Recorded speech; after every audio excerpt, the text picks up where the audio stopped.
sa lahat, ito ang una balita para sa anti-sexual harassment.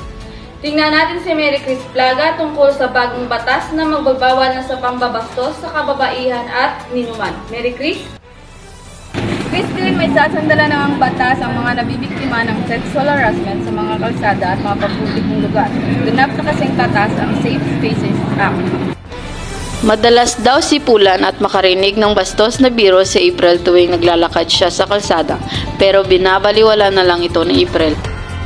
Sign language pa sila at nadidipol. As in, dinededma ko na lang talaga. Kaya naman ganap ng batas ang batas na bawat bastos o Safe Space Act ay may pananggana raw si April sa mga nambabastos sa kanya. Dati may Anti-Sexual Harassment Act ang Pilipinas, ngayon pinalawig pa ito ng Safe Space Law.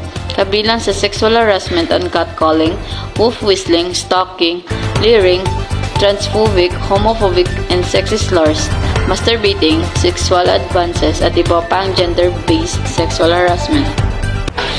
Sa ilalim ng batas na ito, padadaluhin ng gender sensitivity seminar at community services ang sino mang haharas sa mga kalsada at pampublikong lugar. Maging ang mga online post at discussion, maaari rin silang pagmultahin ng mula ng 1,000 piso hanggang 500,000 piso.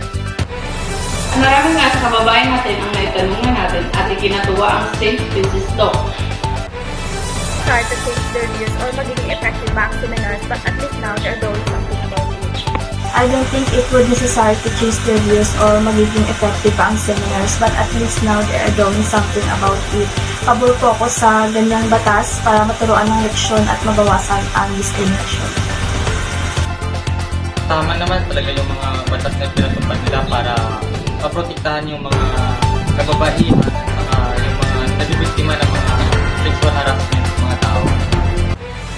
Sa ilalim ng batas na ito, Christine, tungkulin ng mga LGU na magpatas ng ordinansa o maglo-localize dito sa Safe Spaces Act. Christine? With an ordinance like that, no, ngayong nationwide na ito na kailangang i-localize. Pero positive development ito, pero yun nga, ang problema dyan yung implementasyon. Pero dapat, may sandata tayong lahat. May cellphone tayo, may camera ito. Paano yun kung inaharas ka sa kalsada? So, ito nga ang sagot. May cellphone tayo, may panlaban tayo. Unan mo yung nambabastos sa'yo. Diba, Mary Chris? Yan, Christine, magpapatunay yan na may mga naghaharas sa iyo. May video tayo na magpapatunay. Christine? At huwag pa lang kasi pag pinalampas, we're up against the culture eh. Kultura na yan na may mga lalaki. Unfortunately, you think na okay lang, na nagpapahayag lang daw sila ng papuri at paghanga. So, akala ng mga lalaki ito, normal lang yan. Hindi nila alam na harassment na pala yan. Dapat, huwag pabayaan kasi kultura nga yan eh. Pag pinabayaan natin, walang mangyayari. Diba? Parang tutuloy lang yan. Christine, kapag identified na yung individual o grupo ng mga tao na palaging gumagawa sa nito, talagang dapat sabihin mo na. First time pa lang ginawa sa iyo, isumbong mo sa batas. Pagkakataon mo na may sariling record ka na o video or photo na nangyari para maaksyonan din ang otoridad. Na-rest mo rin ito sa iyong report eh. Yun bang ating law enforcer, nakahanda ba sila? Alam ba nila itong gagawin kaya? Dahil sa batas na ito, Mary Chris? Dito sa law, nakasama nila na magpapatupad ng batas ang MMDA, ang PNP, ang BICT, at ang principal author nakakausap sa mga ahensya na ipatupad o implement ang batas na ito. Christine?